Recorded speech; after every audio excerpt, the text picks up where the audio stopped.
Uma satisfação estar com vocês aqui, e o Centro White nos acompanha de longa data, desde 86, quando a gente começou lá no UNASP São Paulo, naquela época IAE, e em realidade o Centro White, como vocês sabem, o nome Centro de Pesquisa Ellen White já vem desde 79, mas era um centro de estudos apenas. Então, e a gente fica muito feliz de ver vocês aí. Eu entendo que todos vocês têm interesse em história, não é?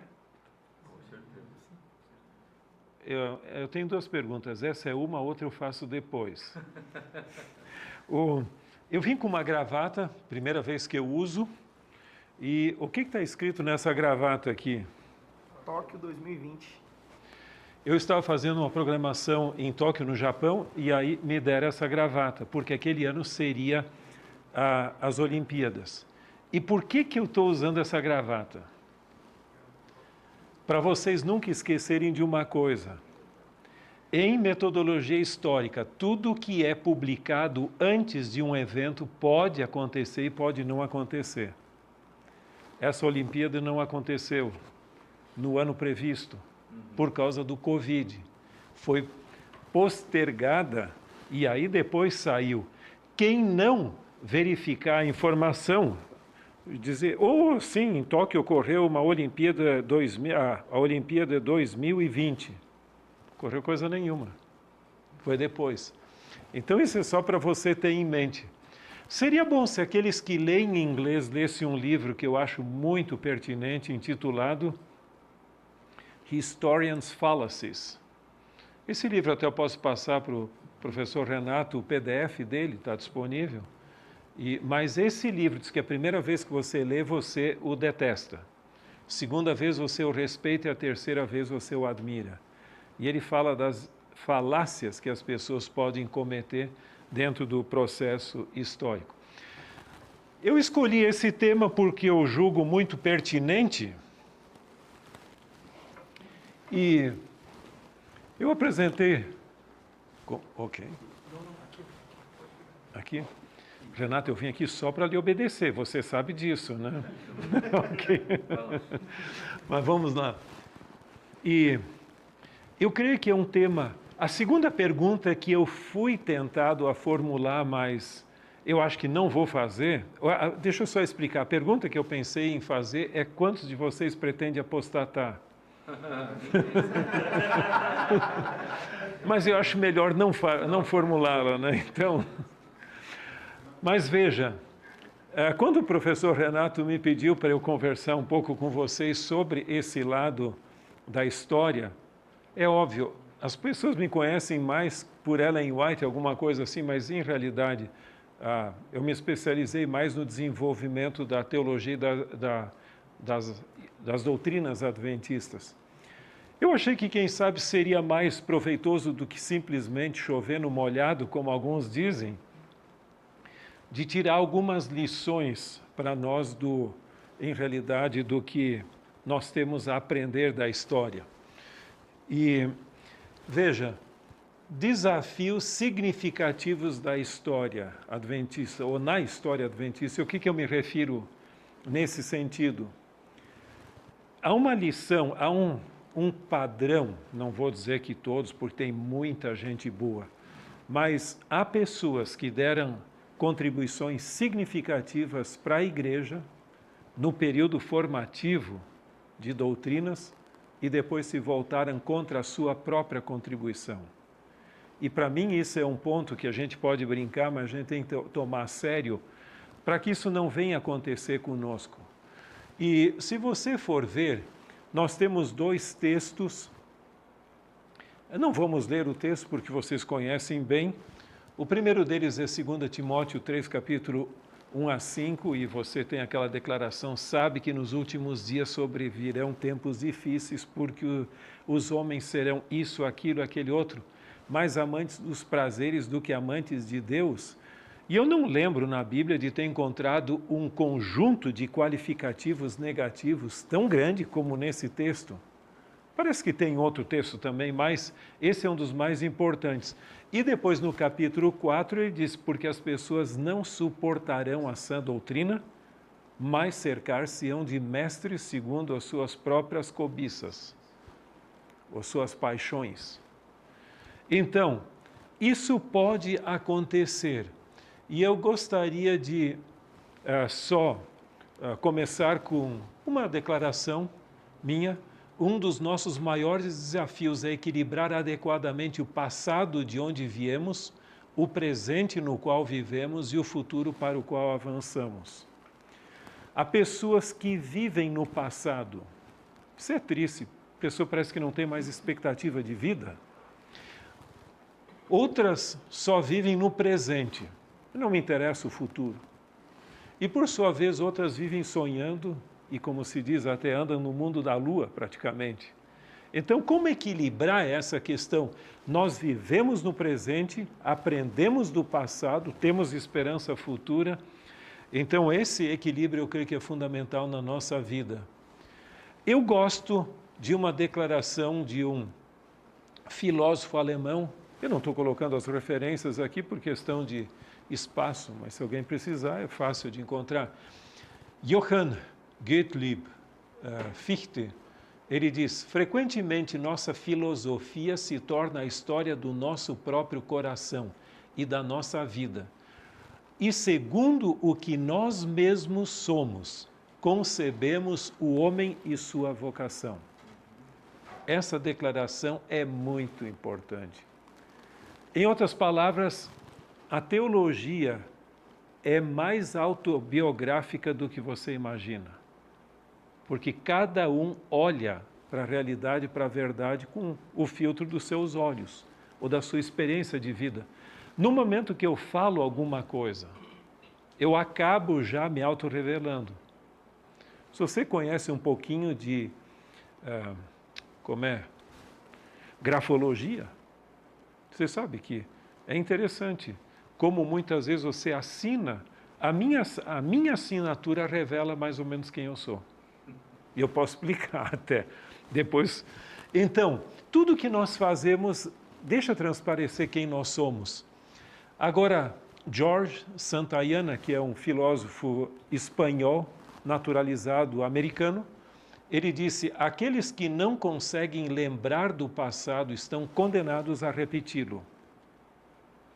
Por isso que a história é muito importante. Se você não tem um forte conhecimento, ou um bom conhecimento da história, você tende a repetir os erros do passado.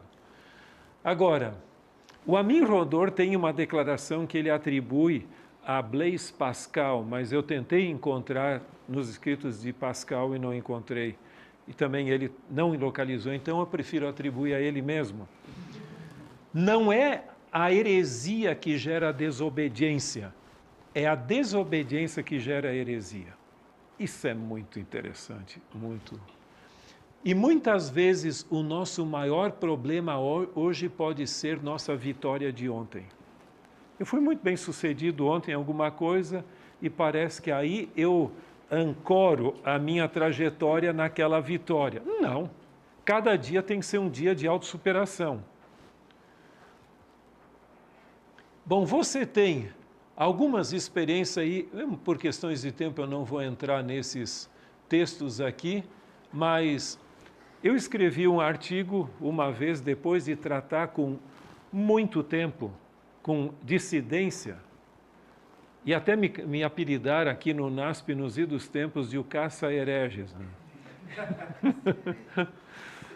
Eu sei que na época de distrito, um dia eu cheguei até para minha esposa, acho que o segundo ano de distrito, eu disse para ela, puxa, a vida está tão monótona, porque não surge alguém aí para chacoalhar o galinheiro, lembra daquela expressão e tal. Mas eu percebi uma coisa, muitas vezes o problema não está na nossa doutrina, mas na personalidade de alguém. Eu podia contar muitas histórias só sobre ilustrando esse fato. E aí eu escrevi um artigo que saiu publicado primeiro em português na revista Adventista de abril de 2005, intitulado A Igreja e Seus Críticos, onde eu trato de 9 características que eu vejo nos críticos e 8 estratégias que eles usam. Depois saiu em inglês também, uma versão um pouco revisada, onde eu acrescentei um parágrafo e substituí aliás, troquei o primeiro ponto, eu coloquei como sendo o último das características, porque o pastor Jim Nix achou que era um pouco forte para começar. Então saiu nessa revista Elders Digest e não é difícil, mas eu creio que nós podemos aprender algumas lições nesse sentido.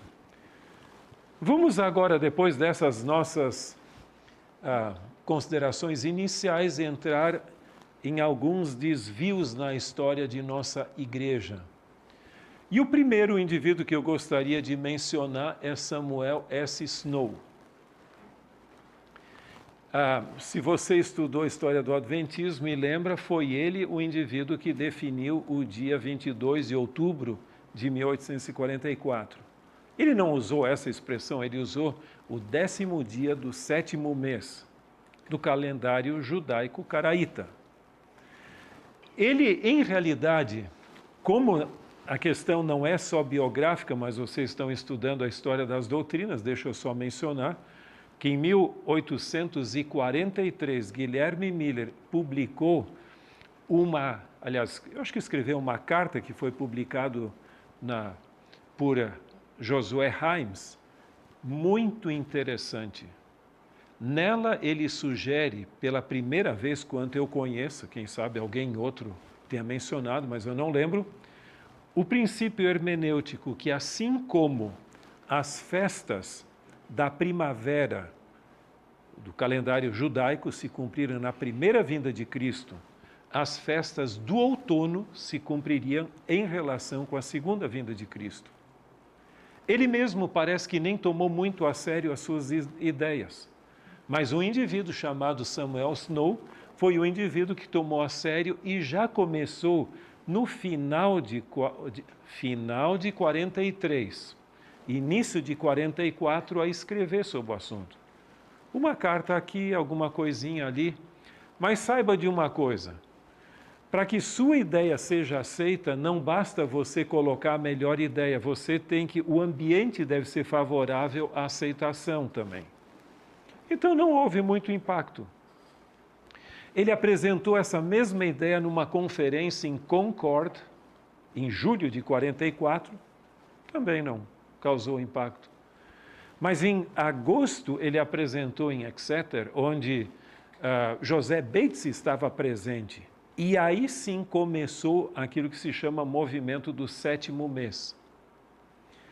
E de que Jesus voltaria. Vocês conhecem a história ali que ele chega atrasado no seu cavalo e entra na tenda e senta do lado de uma mulher, que era sua irmã, no fundo da igreja, e aí eles acertam que ele falaria. Alguns dizem que foi naquele mesmo momento que José Bates dá a palavra para ele, não. Foi acertado que numa próxima reunião ele falaria.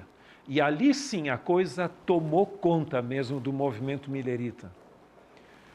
Você sabe que o movimento milerita era um movimento interdenominacional, não se tem estatísticas, mas crê-se que entre 50 a 100 mil seguidores ou adeptos formais, sem contar, como diz Cross no seu livro, The Burnt Over District, haviam cerca de 1 milhão de céticos expectantes, que não se uniram, mas criam que alguma coisa podia ocorrer.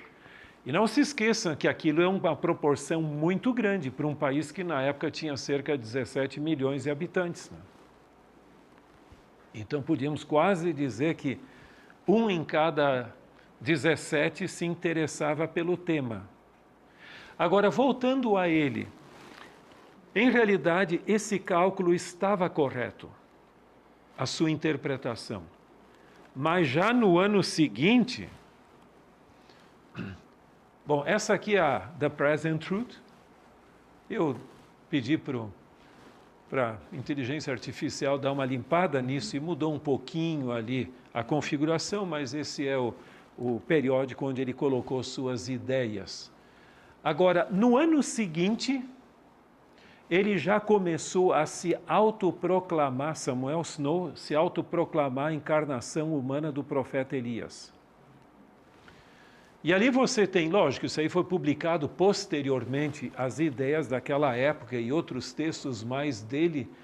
Então, como pode que um indivíduo que deu uma contribuição tão importante para nós, e que recebeu o endosso de Ellen White, e outros estudos têm corroborado as conclusões dele, inclusive o livro que nós publicamos por aqui, do Juarez Oliveira. Como pode que o indivíduo se desviou tanto? E você tem ali até esse livro com o título A Voz de Elias. Quem era esse Elias? Samuel Snow cria que ele era. Agora, aqui ele diz: pelo favor especial de Deus, por meio de Jesus Cristo, meu Pai, fui chamado e comissionado para ir diante da face do Senhor, no espírito e poder de Elias, para preparar o caminho para a sua descida do céu. E como seu primeiro-ministro, você vê que Samuel Snow se autodenomina o primeiro-ministro de Deus, né?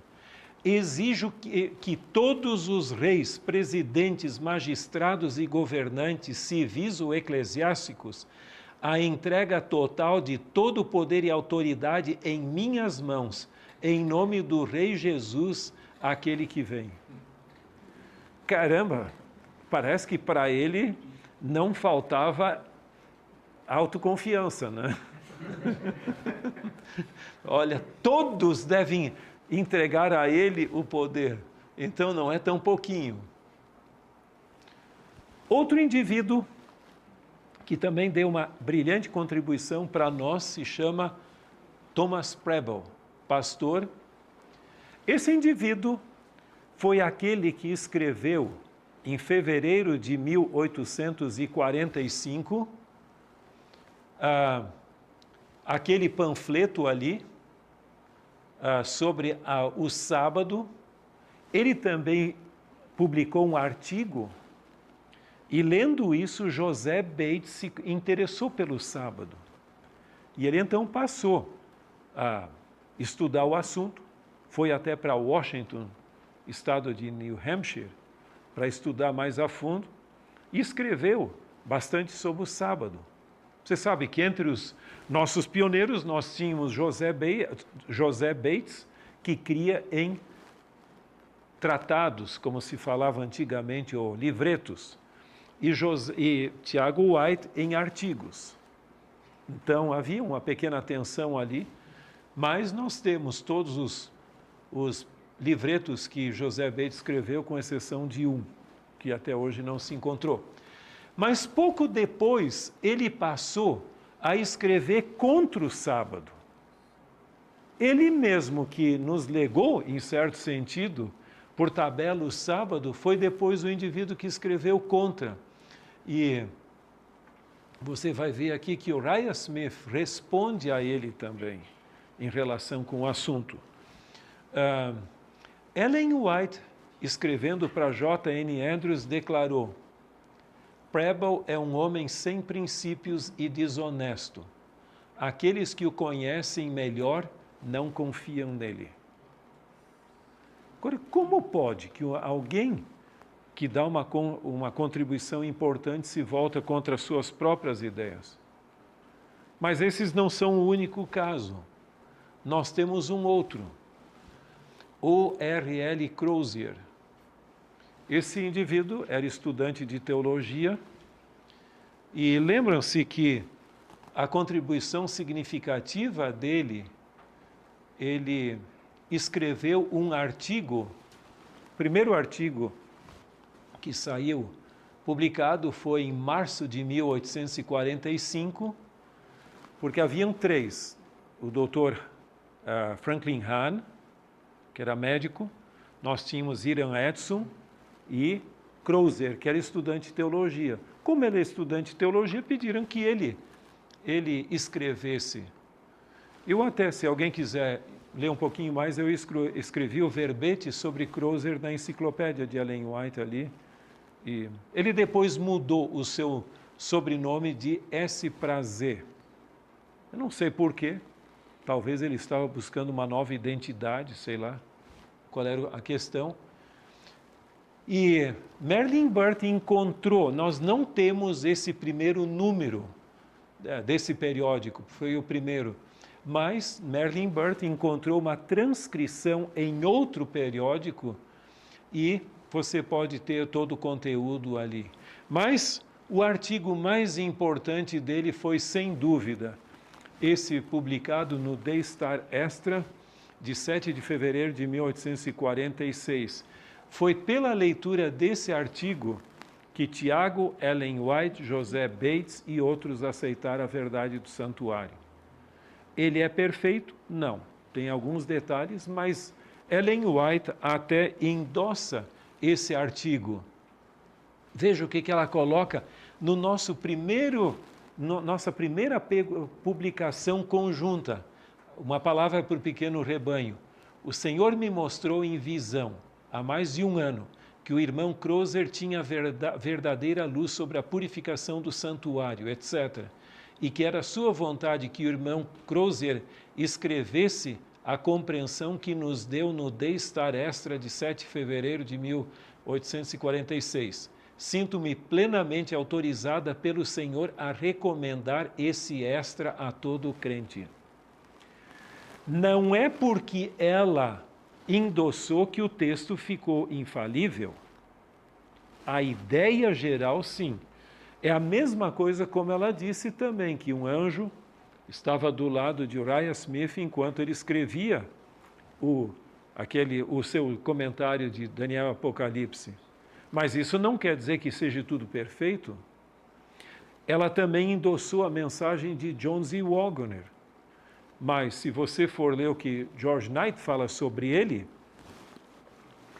crê que o endosso é a verdade como ela é em Cristo e os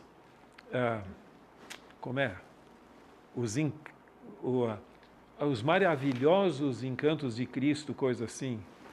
Então, a ênfase está na cristocentricidade, se podíamos dizer, da mensagem, mas não quer dizer que agora o indivíduo virou infalível. Né? Então, a mesma coisa é esse endosso. Não muito depois, esse mesmo indivíduo, ele passou a escrever contra o santuário. Como você explica isso? Ele mesmo dizendo o que disse. Nós muitas vezes dizemos que o diabo quer nos pegar no nosso ponto fraco. Não resta dúvida. Mas eu digo, se o diabo puder me pegar no meu ponto forte, a vitória será muito maior para ele. Um outro indivíduo, que você deve ter ouvido falar, Moses Hall, esse indivíduo era muito capaz. Escreveu um livro, a Bíblia do Céu, e até se você der uma olhada no Santuário e as Três Mensagens Angélicas, ele tem algumas analogias, uma delas falando das três mensagens angélicas como peneiras. Quem escapou da primeira, talvez, não da primeira vez que foi peneirado, talvez pode ficar na segunda ou na terceira, não imaginando que ele mesmo seria uma das vítimas desse processo. Ele se especializou em debates com espíritas. Ele tinha um poder de argumentação muito forte. E aí entra em cena outra lição para nós. Não se esqueça que a razão não é soberana. O que é soberano é a vontade. E muitas vezes até as emoções. Então, ele foi debater. Aqui você tem um livro que ele escreveu, intitulado A Bíblia do Céu, excelente livro, que depois foi publicado com o nome de Kenwright, o mesmo conteúdo, para não carregar o nome dele. Mas ele estava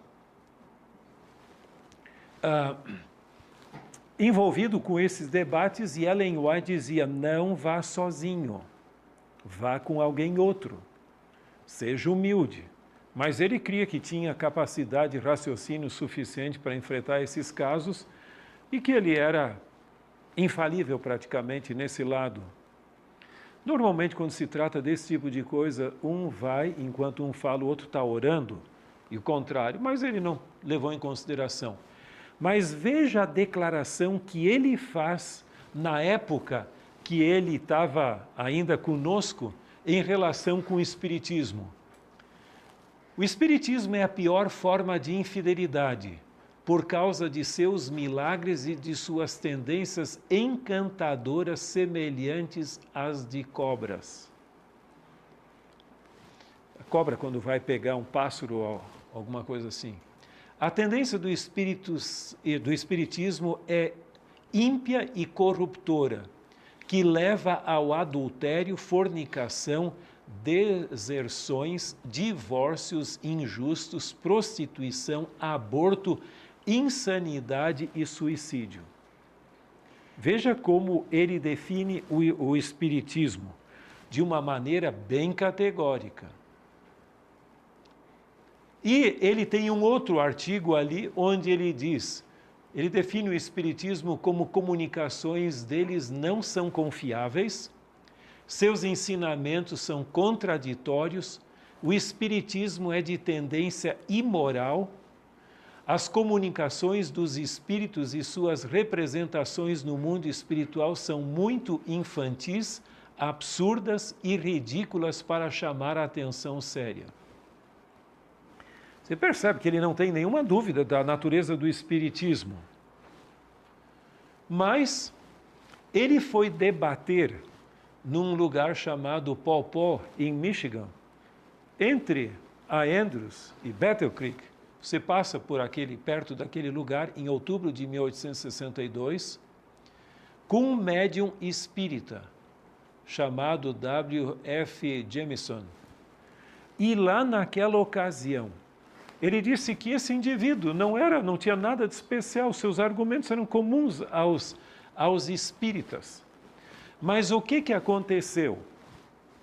Ele foi tomado de uma paz, de um sentimento que tomaram conta dele, onde a sua razão ia numa direção e as suas emoções noutra. E aí, ele largou temporariamente a igreja, os líderes da igreja lutaram muito com ele, e ele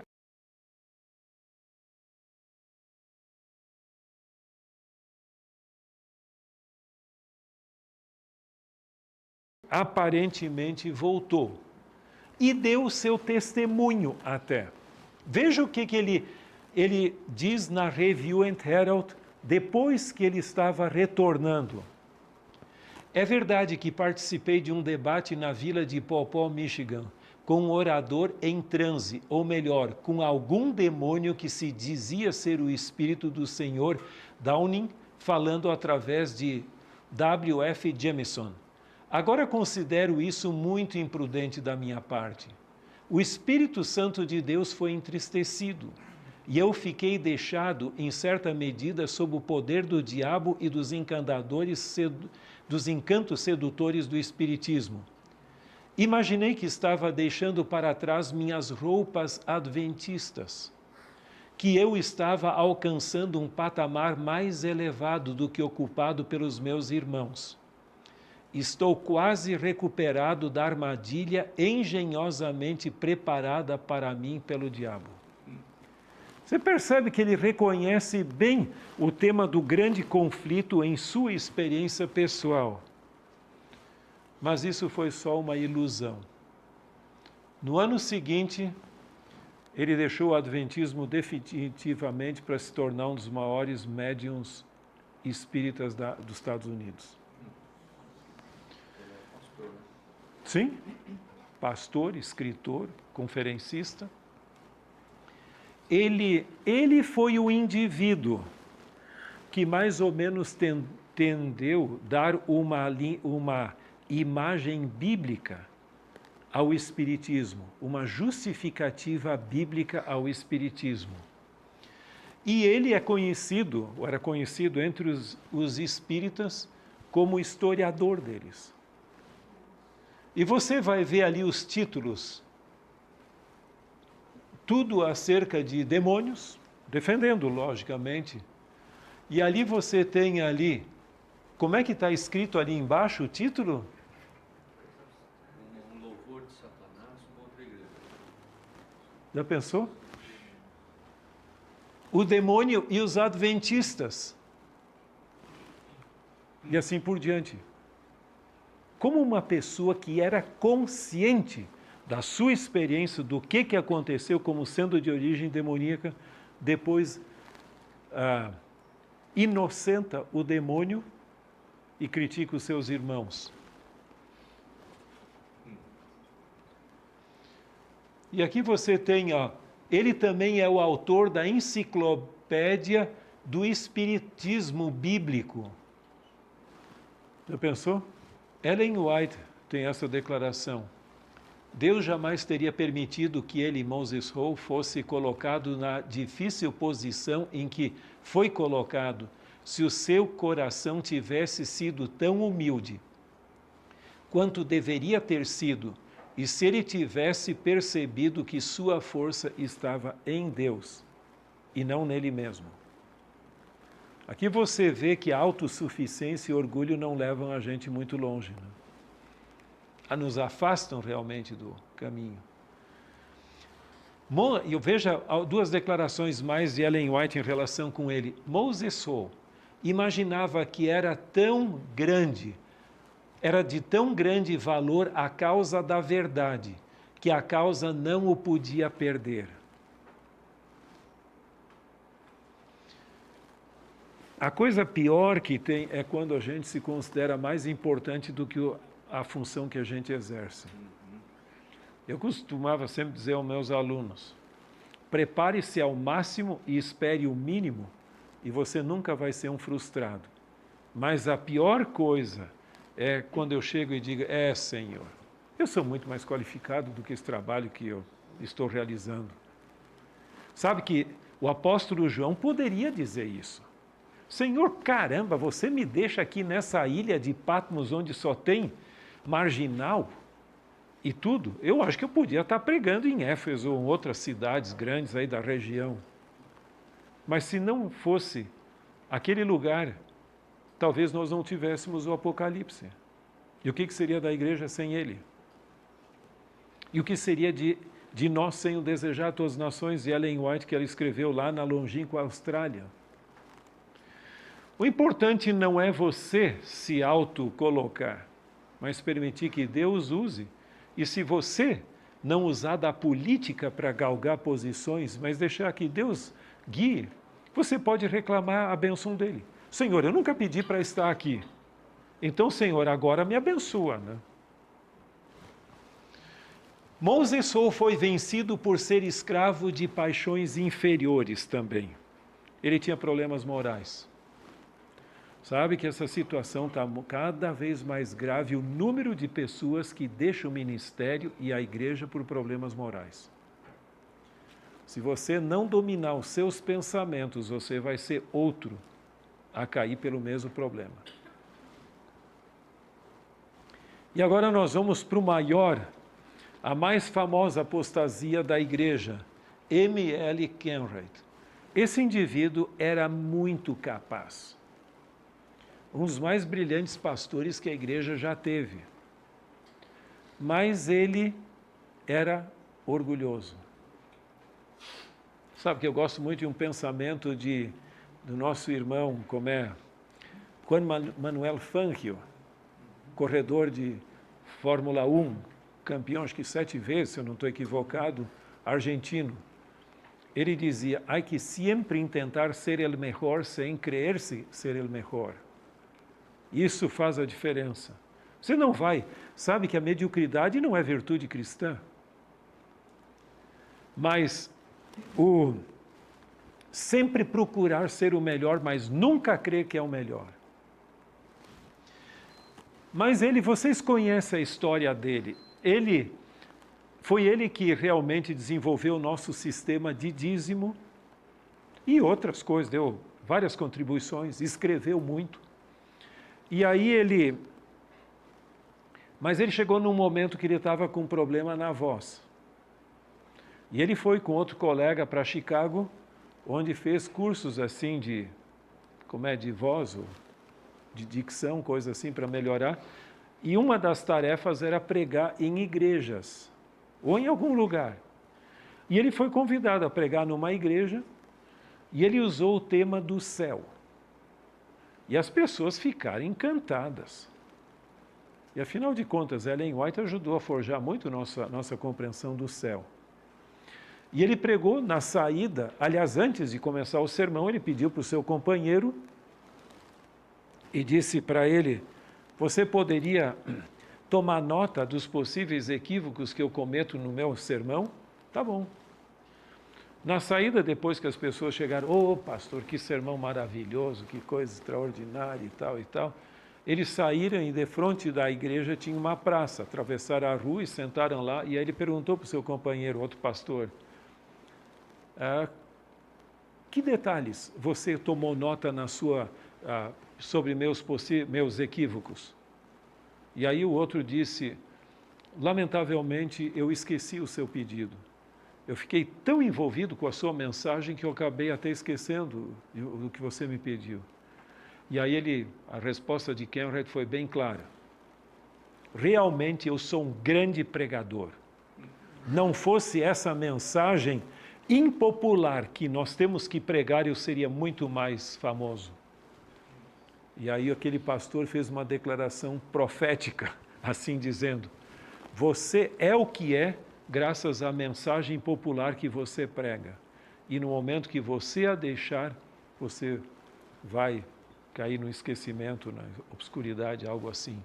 E parece que foi realmente uma profecia.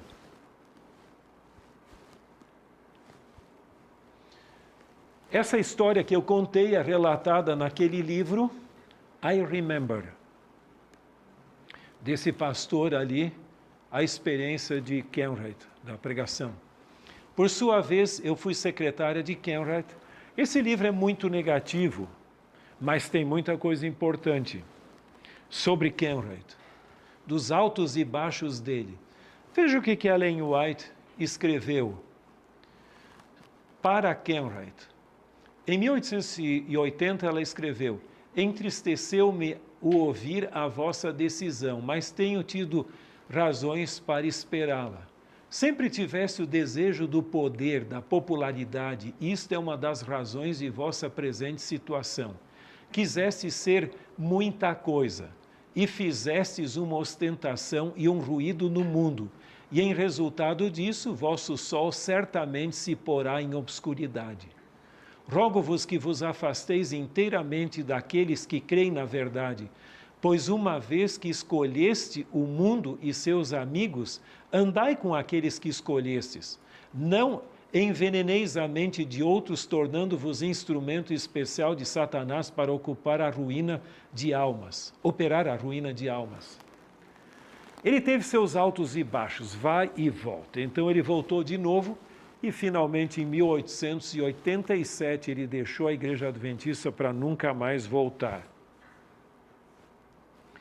Ele escreveu um livro muito venenoso, que se tornou praticamente o mentor de todas as críticas anti-adventistas ao longo das décadas subsequentes, intitulado Adventismo Renunciado. A primeira edição, 1888, e depois uma edição ampliada, 1889, que se tornou a padrão.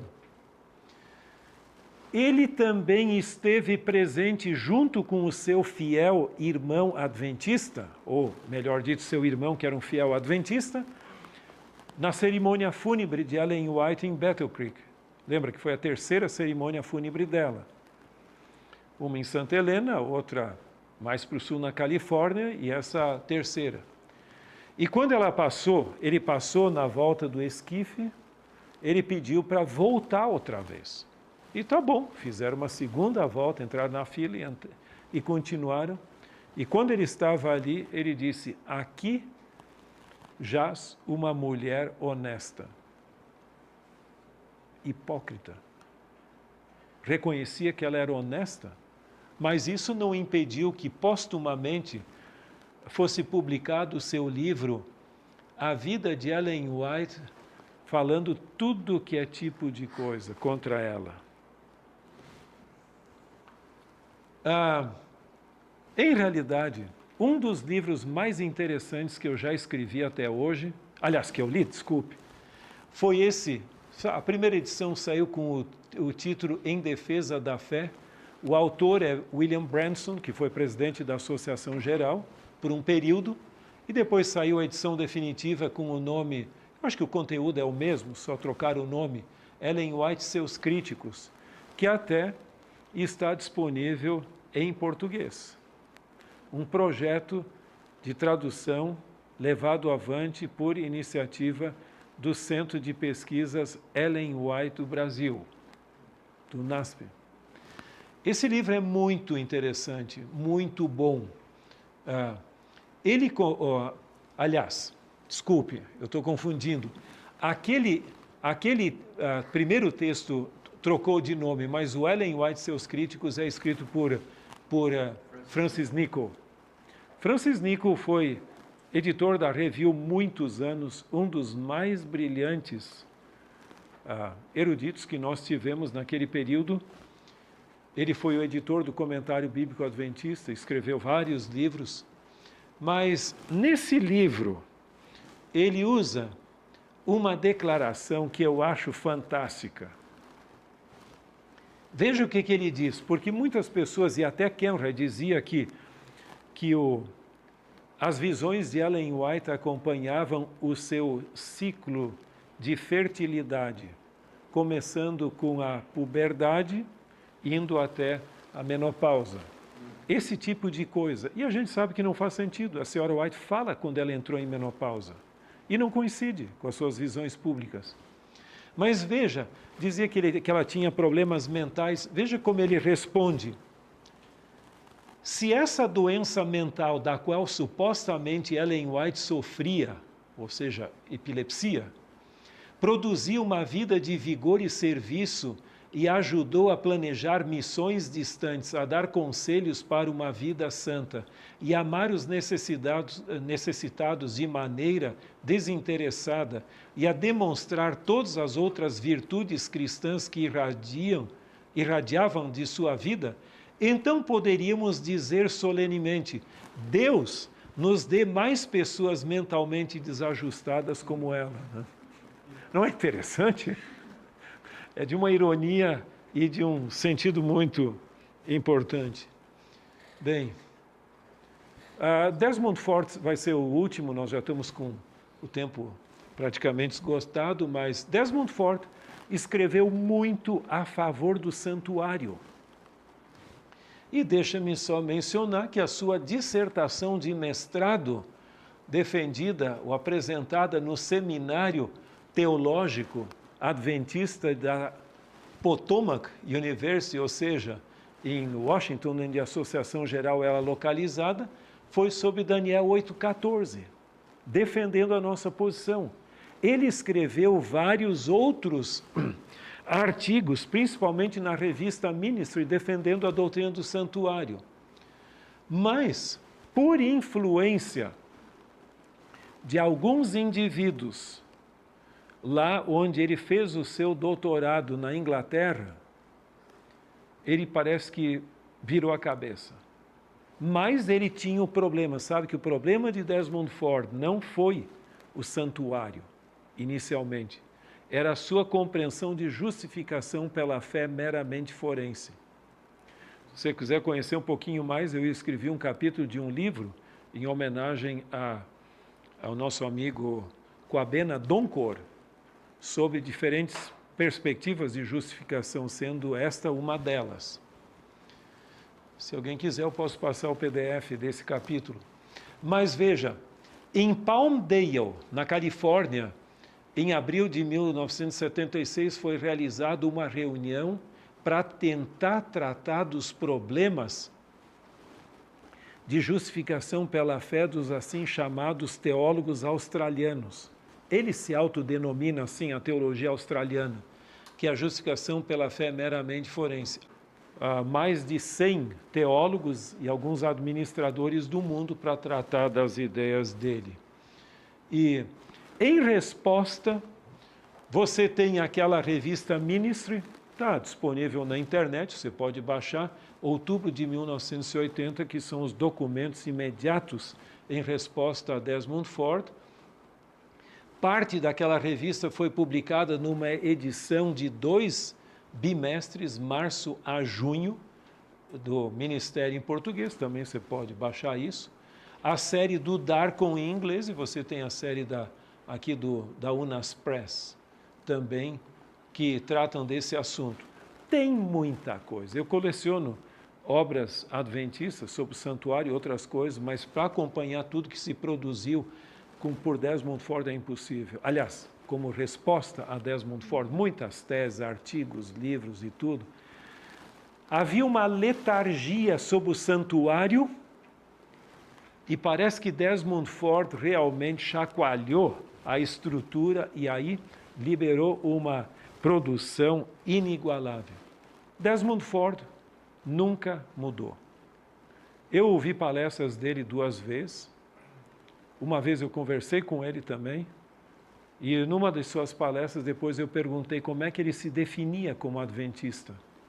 E ele dizia, eu não aceito a estrutura organizacional da igreja, não aceito o santuário, o juízo investigativo, a autoridade profética de Ellen White, a mordomia.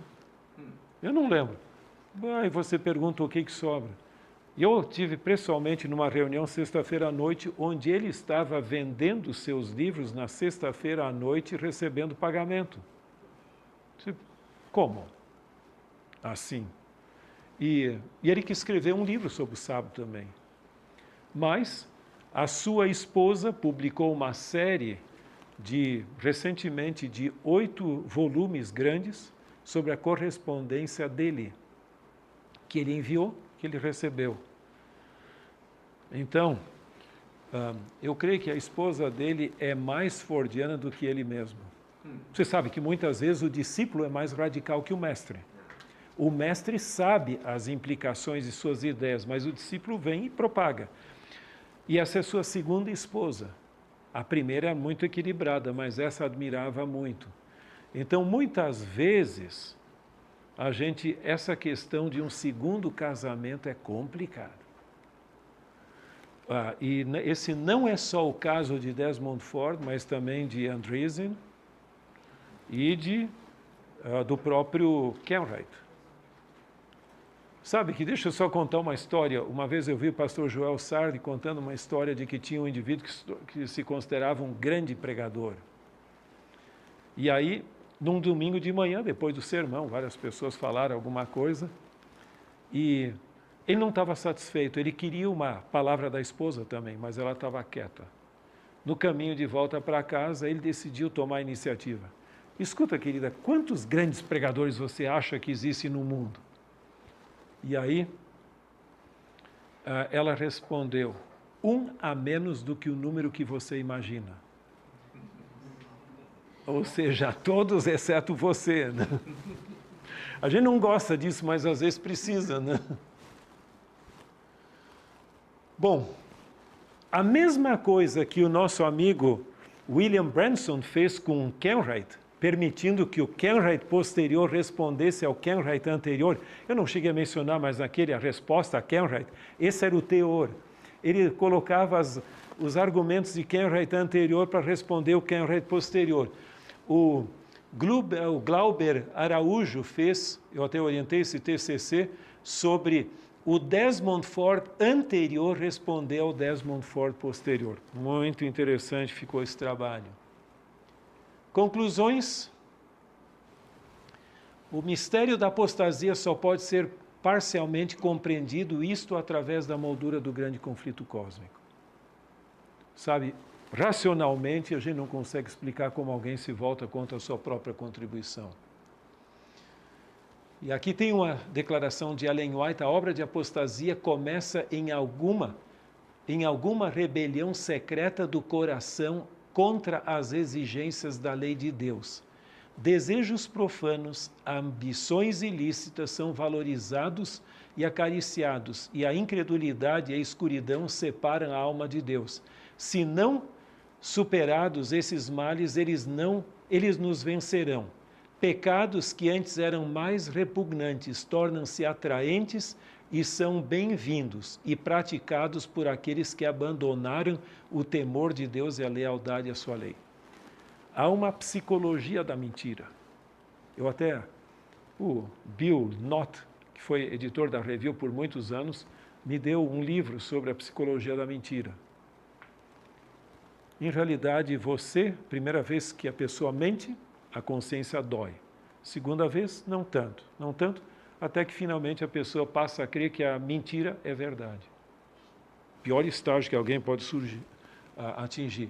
Segundo lugar, Deus pode usar crises para nos fortalecer, transformando derrotas em vitórias.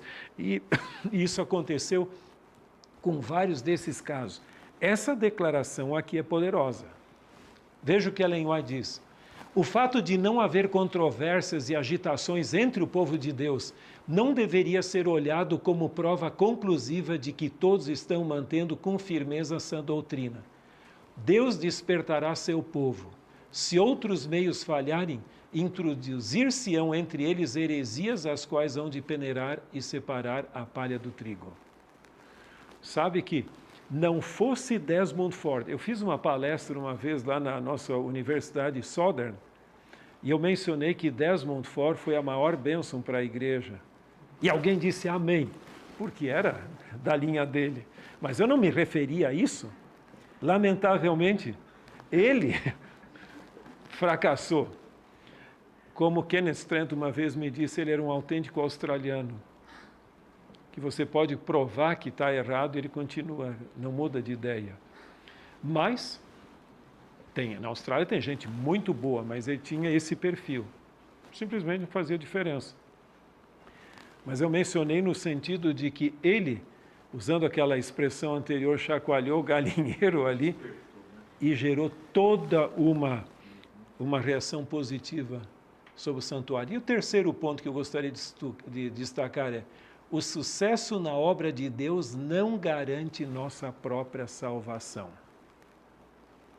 Você pode ser usado por Deus, como o faraó, Nabucodonosor, com os seus sonhos e visões, e ser um perdido. Cuidado com a ideia de que agora eu sou o preferido do Senhor. Essa declaração também deveria ser uma reflexão para cada um de nós individualmente. Um homem pode ouvir e reconhecer toda a verdade, e todavia nada conhecer da piedade pessoal e da verdadeira religião experimental. Ele pode explicar o caminho da salvação a outros e ser, todavia, um rejeitado. Então, o fato de eu ter a teologia correta não quer dizer que eu tenho a salvação garantida. Cuidado, isso é de Oswald Chambers. Tudo para ele, é um devocional evangélico. Cuidado com qualquer coisa que possa competir com a sua fidelidade a Jesus Cristo. O principal concorrente da sua verdadeira dedicação a Jesus é o serviço que realizamos para Ele. Estamos mais comprometidos em servir do que estarmos com o próprio Cristo? E acho que é a última.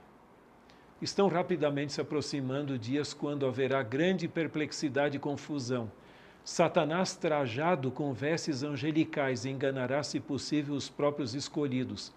Haverá muitos deuses e senhores. Soprará todo o vento de doutrina. Aqueles que têm rendido altas homenagens à falsamente chamada ciência não serão os líderes então. Os que confiaram no intelecto, no gênio ou no talento não permanecerão à frente das fileiras e colunas.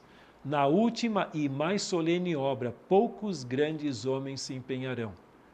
Os presumidos independentes de Deus, Ele não os pode usar. O céu vale tudo para nós e, se o perdermos, tudo perderemos.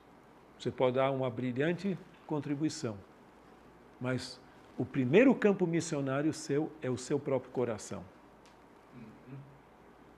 Excelente.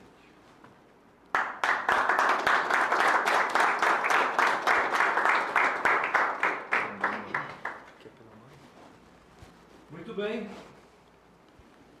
Temos aí uma fala bastante interessante, muito provocativa, não é? Para nós que somos alunos que estão preparando-se para o ministério. Vocês veem a realidade da esteira da história como que ela é crítica. Nós vivemos uma realidade bastante crítica. Ellen White define o pecado no livro Desejo das Nações, capítulo 1. Ela fala que o pecado é a satisfação de todos os desejos pessoais do próprio eu. Quando nós colocamos nossos desejos, satisfações, prazeres, aí temos o pecado, né? E aqui temos a história de vários colegas. Muito bem. Professor Alberto, muito obrigado. Vamos abrir agora para as perguntas. Vamos lá. Pastor, pensando em igreja, em críticos na igreja, como a gente consegue lidar com esses críticos, levando em consideração que alguns deles são insaciáveis? Bom, eu acho que eu já respondi parcialmente a sua pergunta. Eu tratei de vários casos e eu cheguei a uma conclusão, que pessoas dificilmente, quase nunca ou dificilmente mudam a sua posição, exceto se uma crise surgir na sua vida. Então, nesse sentido, eu cheguei à conclusão que não adianta você só discutir doutrina ou ali. Porque aquele caso, eles são mais ou menos como o bambu corredor. Não sei se você conhece a expressão. É um termo técnico, running bambu, que é, porque tem o bambu que é uma toceira, que fica num lugar só. E tem aquele que põe raízes. Eu tenho uma cicatriz até hoje aqui por tentar arrancar esse tipo de bambu na casa de meus pais, quando eu era menino. Você corta aqui, ele aparece lá. Você corta lá, ele vem aqui. Hoje ele te vem com 144 mil. Amanhã vem com a Trindade. Depois vem com o Espírito Santo. Você resolve o problema da Trindade e do Espírito Santo, ele vem com os reis de Apocalipse 17. Você resolve esse problema, ele vem lá com o estabelecimento do Estado de Israel. E assim vai. Se você não tocar mesmo, arrancar, aí você não consegue nada. E foi nesse sentido que eu escrevi esse artigo. Quando esse artigo saiu, alguns queriam a minha cabeça. Mas eu estava um dia pegando o ônibus, que na época se chamava, não era Lira, mas era Caprioli, de Campinas para o aeroporto de Guarulhos, uma viagem que eu ia fazer daqui. E um indivíduo se aproximou de mim e disse: "Ô, pastor Tim, lembra de mim?" Sabe, a pior pergunta que é essa, lembra de mim? Eu acho que você se apresenta, né? Olha, eu sou fulano de tal, eu me apresento para as pessoas, nunca falo se lembra de mim ou não, isso é outra coisa. Eu acho que é um pouco mais polido, né? Mas ele me perguntou, disse: "Olha, não estou lembrado, nós somos contemporâneos lá no IAE São Paulo." E aí ele disse: "Eu li o seu artigo." Ai, ai, ai, agora vem. E aí ele disse: "Sabe que você fala de algumas características, eu quero lhe dizer, não algumas, mas eu tinha todas. E eu me humilhei diante do Senhor, me arrependi e hoje sou uma nova criatura." Amém. Então eu digo, alguns casos é dúvida doutrinária, outros casos, mas alguns deles é isso. Sabe que, por incrível que pareça, vários dos antitrinitarianos aqui no Brasil tinham sérios problemas morais. Deixa eu me contar só uma história. Teve um aluno de teologia aqui desse campus. Eu lecionava a doutrina do santuário. E aí eu disse para os alunos antes do final do semestre: "Olha, vocês vão sair de férias, nós vamos ter no intensivo de agosto doutrina de Deus, da Trindade e do Espírito Santo. Vocês poderiam ler algum material sobre esse assunto para adiantar a leitura já, senão vai ser difícil." Tá bom. Um aluno tomou a sério e quando ele foi comportar numa cidade por aí afora, não vou falar o nome, mas ele lembrou e foi convidado a pregar, e ele decidiu pregar sábado de manhã sobre a pessoa do Espírito Santo. Na saída do culto, alguém abordou e disse, pastor, você tem onde almoçar? Ele não era pastor, era aluno do 3º ano, mas chamou assim. Não, não tenho. Então vai lá para casa. Quando chegou lá, tinha várias pessoas e tá bom. O almoço estava muito bem, estava numa ponta da mesa e outra. Terminada a sobremesa, o líder do grupo disse, então, pastor, quer dizer que você falou sobre a pessoa do Espírito Santo? E aí começou uma discussão de 2 horas. Eles não mudavam e ele também não. Aí ele viu que não estava conseguindo nada, ele disse assim, sabe que tem um professor lá do seminário nosso que escreveu um artigo recentemente, tinha acabado de sair, a igreja e seus críticos. Eu não lembro de memória tudo que eu coloquei ali, mas ele tinha memorizado. E ele recitou. Terminado a discussão, o líder do grupo pediu licença e foi para o banheiro e ficou chorando lá por uns 20 minutos. Depois pediu licença e foi embora. E aí alguns do grupo disseram ao teologando, veja, você fragilizou porque você expôs publicamente os problemas dele. Na segunda-feira seguinte, quando ele estava comportando, passando perto da prefeitura, ele se dá de frente com o líder antitrinitariano do grupo. Ele tentou escapar, mas não teve jeito. Aí ele começou a chorar e disse, por favor, me desculpe, mas você me descreveu lá na reunião e como você viu, eu estou fumando, não sei se não estava bebendo também, estou por me separar da minha esposa. E eu uso a doutrina para desviar a atenção dos meus problemas pessoais. Um dos líderes do movimento antitrinitariano na nossa capital federal era um dos indivíduos mais imorais que eu conheci. Não é sem motivo que eu acho que a pessoa tem algum problema e acaba o Espírito Santo não tendo acesso como deveria. Próximo. Mais alguém? Eu não posso dizer que todo mundo, né? De jeito nenhum, mas há um percentual. Eu creio que Sigmund Freud, por mais que eu discorde das ideias dele, tem um pouco de razão de como o lado moral, sei lá, afeta. Pastor Tim, nós estamos vivendo uma nova realidade a nível de igreja, considerando essa geração digital. O que você teria a dizer em relação a esse assunto da área apologética, crítica, no campo digital, no mundo digital, onde a realidade ela é que nem esse bambu que você descreveu, bambu corredor. Cada hora, cada minuto pode surgir uma coisa contrária à igreja. Como que esses pastores vão fazer frente a isso? Que bom que eu já sou aposentado, então não me preocupo.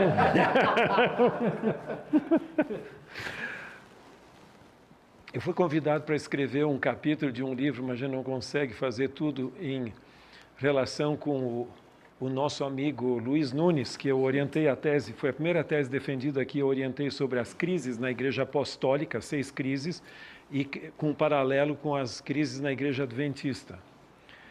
E um indivíduo, que foi Juarez Oliveira, o autor daquele livro, que eu conhecia de longa data, chegou para mim e disse, escuta, pastor Tim, por que vocês ficam falando que as crises foram superadas? Ele era muito franco assim. Aí eu disse, o que você quer dizer com isso?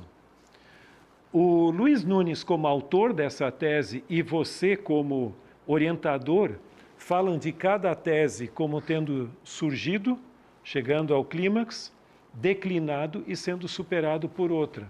Mas nunca o antitrinitarianismo teve tão latente como hoje. Aí eu perguntei para ele, você sabe quando foi defendida essa tese? Ele disse, não. 1998. Se ela fosse defendida hoje, o perfil seria completamente diferente. Porque tudo que já estava na sepultura, com a internet veio à tona. Então, há uma diferença. A apologética anterior, você respondia ao indivíduo e não tinha como responder muito, porque não tinha auditório. Hoje, com a internet, você levanta uma questão, é como se fosse acho que é uma alcateia ou matilha, sei lá, qualquer, de hienas, que vem atacando ao mesmo tempo. Então, é complicado, tem que ser de uma forma mais cuidadosa. Você tem que cuidar para não deixar a pessoa como vítima, mas deixa ela como agressor, porque sempre a pessoa quer transferir o problema para você. Então, você deve colocar ali, confrontar a pessoa com suas próprias ideias ou com a verdade.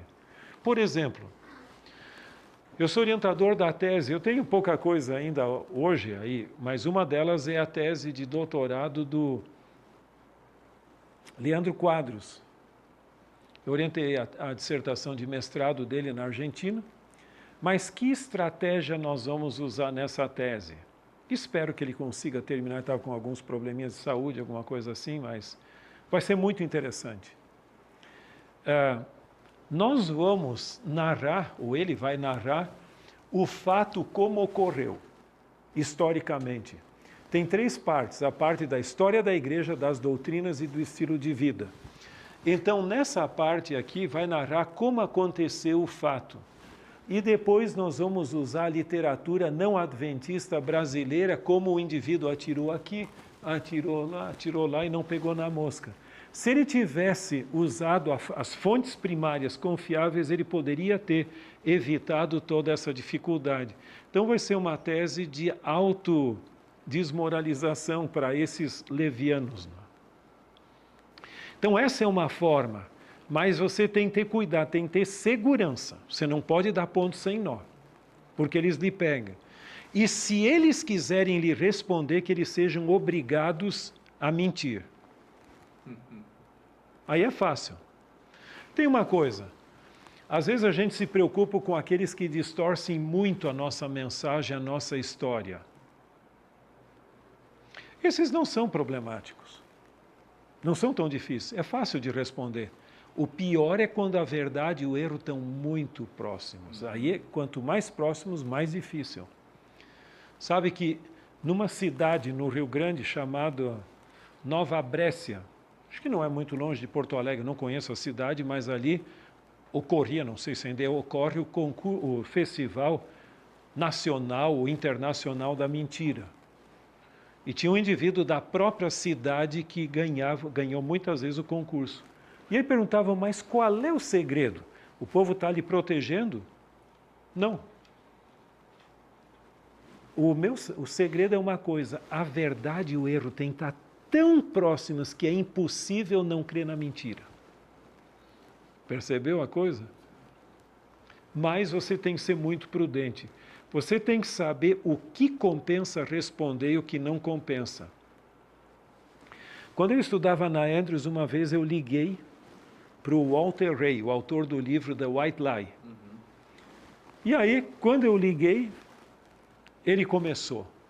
Mas ficou falando e falando e falando e falando dos problemas e tal e coisa, eu só escutei.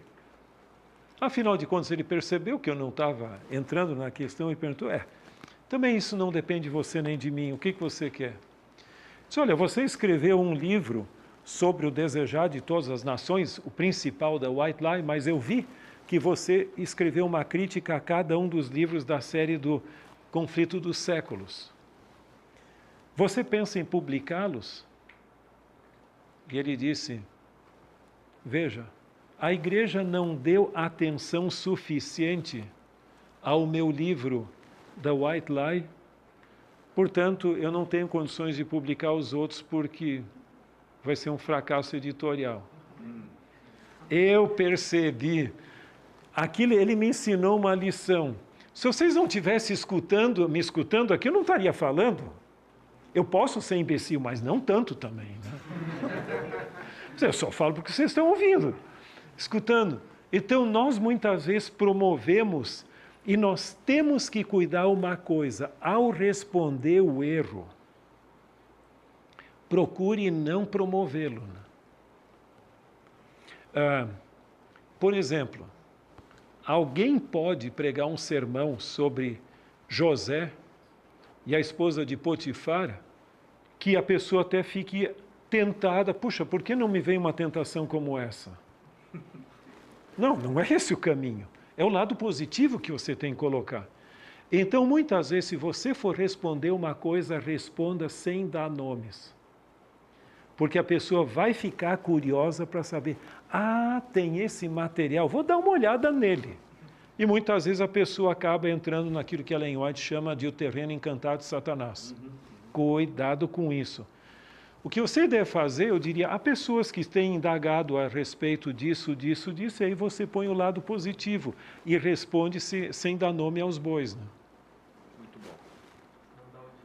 Mais alguém? Exatamente. Alguma outra pergunta? Nossa, ali no fundo, vai lá. Pastor, o senhor falou de pessoas que tinham a mensagem correta, mas depois acabaram se desviando, né? A minha dúvida é, a gente pode continuar usando essas pessoas como referência ou não é aconselhável? O que você gostaria que eu respondesse para lhe deixar feliz? Olha, a sua pergunta é complicada, por uma razão. Às vezes a gente não tem como não citar, porque senão você acaba se tornando seletivo. Mas muitas vezes você citando, você endossa a pessoa. Eu estava conversando um dia com o Bill Knott, esse mesmo que eu falei que me deu o livro, que era editor da Review. E ele me falou dos problemas que ele enfrentava como editor da Review. Porque uma pessoa pode mandar um artigo excelente e não tem como dizer não, porque é muito bom. Mas se você não conhece quem está por trás do artigo, você é tentado a publicar e aquele artigo dá endosso para o resto da pessoa.